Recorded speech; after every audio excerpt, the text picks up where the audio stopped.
Alors, Monsieur Bouchiri, vous expliquez que le Maroc doit passer d'une logique de retour des compétences à une logique de connexion permanente avec sa diaspora. Pourquoi?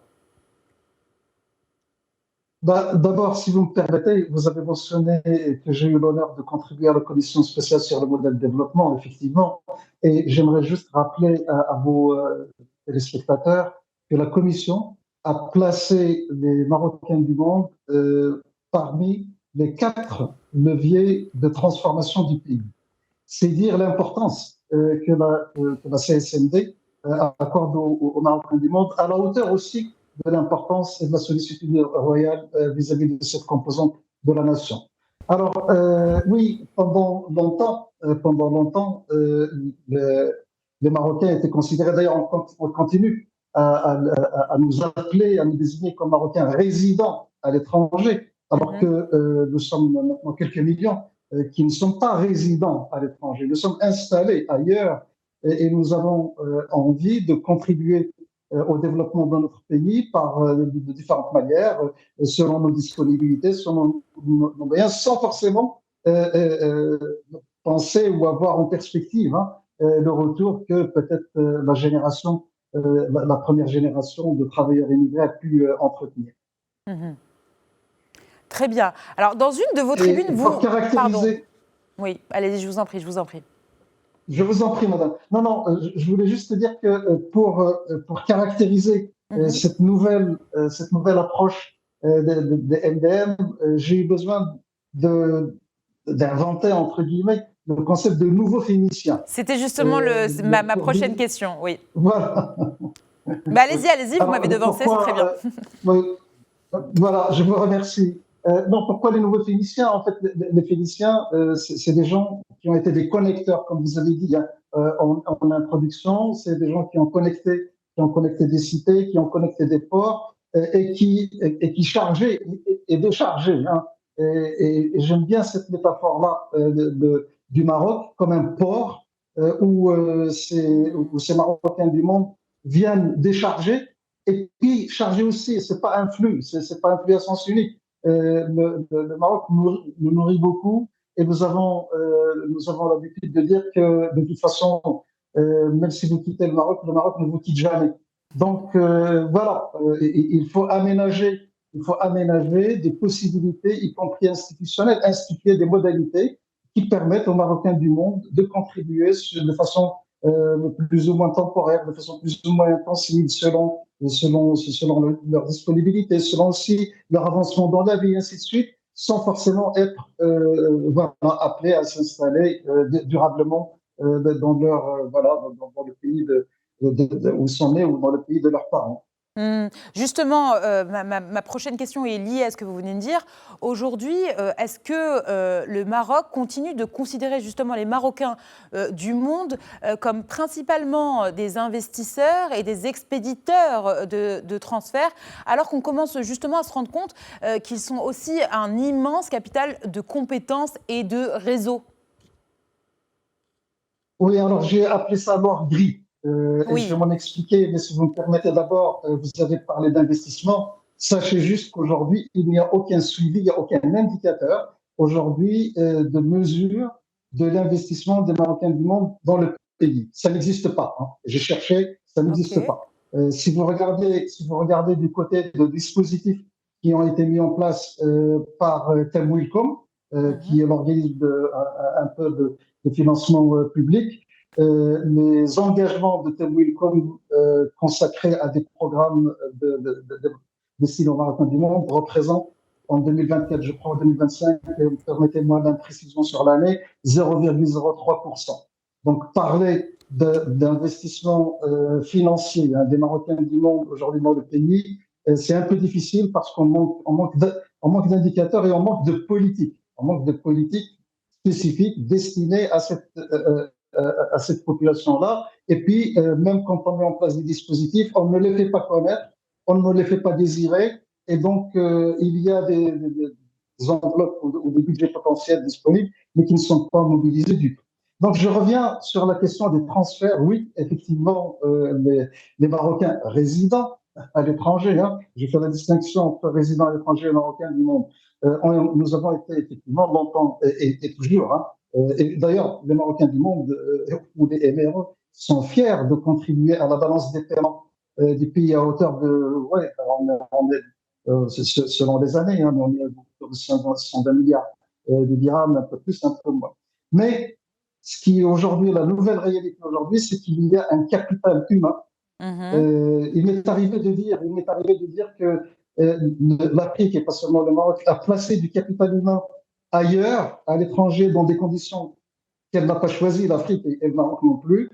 Et il est temps de récupérer les dividendes de ce capital humain. Beaucoup d'entre nous sommes partis, pour ces différentes raisons, faire un peu, bon, ben, évoluer sous d'autres cieux, exercer, apprendre des professions, les exercer sous d'autres cieux. Et ben aujourd'hui, j'appelle ça l'or gris. Alors l'or gris, il faut l'entendre à deux niveaux. L'or gris, c'est comme la couleur de mes cheveux. Donc, il y a une génération aujourd'hui de MDM, de jeunes retraités MDM, un peu comme moi, qui ont encore un peu de santé, et puis un peu d'énergie et qui ont envie de donner ou de redonner au pays. Donc ça, c'est la première dimension de l'or gris. Mais la deuxième, le deuxième sens de l'or gris, c'est la matière grise. Nous avons des centaines, des milliers de Marocains du monde qui sont des avocats, qui sont des ingénieurs, qui sont des financiers, qui sont des médecins, et j'en passe, et qui ont envie, et je vous l'assure parce que nous en parlons beaucoup, qui ont envie de pouvoir contribuer et qui aujourd'hui ne peuvent pas contribuer. D'accord. Mais justement, je vais juste revenir sur ce que vous disiez juste avant. Parce qu'il y a plusieurs en fait obstacles que vous évoquez, comme les procédures administratives, l'absence de statut spécifique, les difficultés d'intégration dans les universités ou les entreprises. Donc, par quoi commencer et quelles sont justement les urgences à traiter, sachant qu'on n'a pas énormément d'indicateurs, Ah comme vous ben, disiez. oui, non, mais les mesures sont très simples, c'est juste quelques procédures. Vous avez parlé de l'université.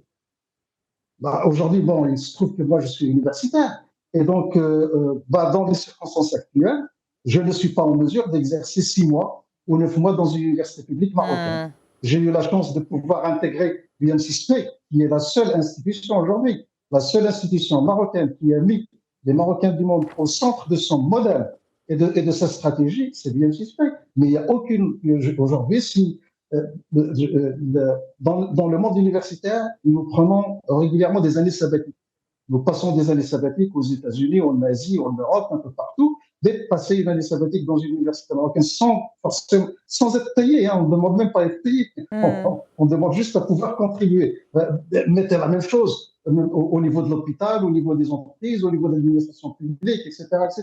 C'est juste des procédures simples, pas coûteuses, qui permettent à un Marocain de venir passer quelques mois, une année, plus ou moins, de contribuer à sa manière et de repartir.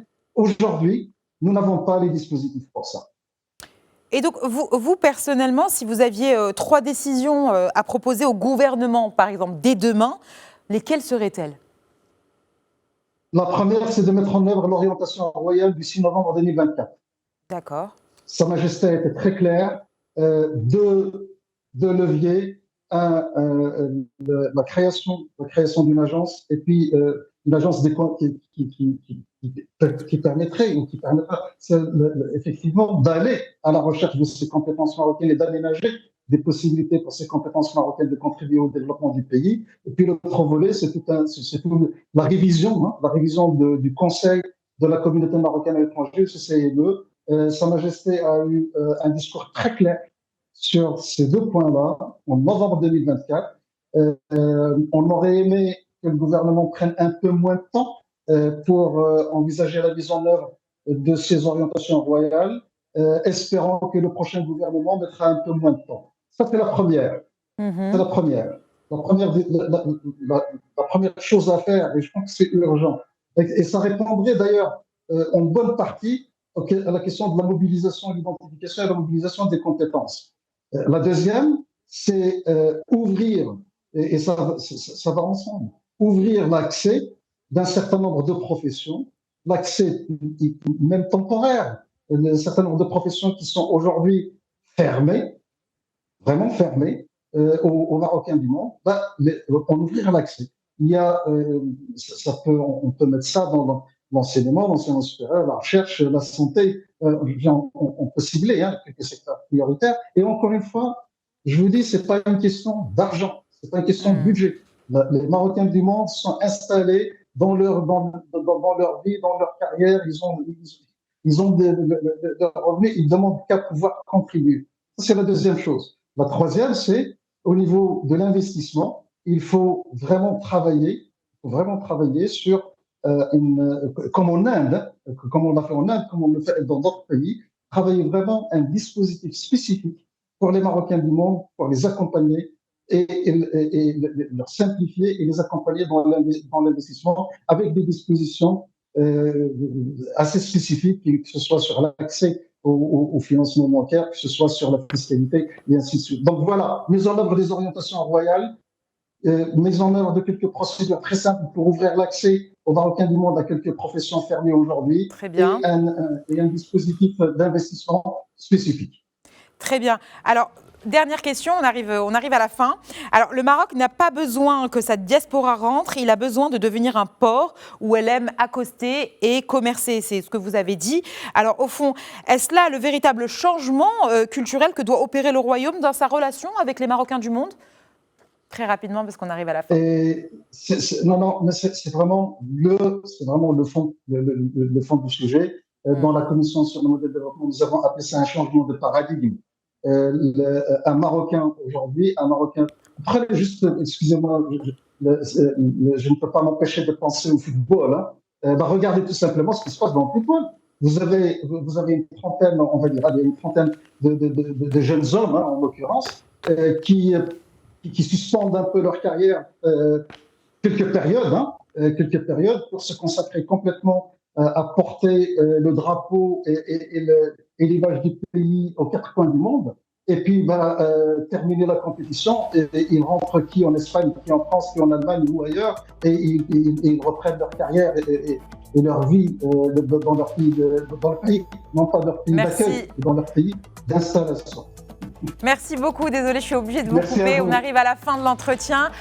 Hamid Bouchiri, je rappelle que vous êtes le directeur du centre d'entrepreneuriat de l'UM6P Africa Business School et que vous êtes également ancien membre de la commission spéciale sur le nouveau modèle de développement et auteur justement de 2 tribunes qui invitent à repenser en profondeur la relation entre le Maroc et sa diaspora.